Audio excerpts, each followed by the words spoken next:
Paano bumili ng property sa Philippine Real Estate Portal website? I-log in ang iyong buyer account. Pumili ng property.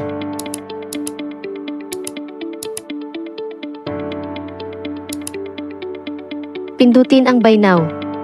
Optional lamang ito, ngunit maaari ka ring maglagay ng referral code ng agent. I-click ang Buy. At yes, buy it. I-tap ang OK. Hintayin ang email na naglalaman ng approval ng agent sa iyong napiling property. Ikaw ay kukontakin ng agent at pag-uusapan ang iyong napiling property. Ang susunod na step ay i-click ang icon na ito at pindutin ang profile. Makikita sa ongoing transaction ang status ng inyong transaction. At makikita naman sa archived properties ang iyong transaction history.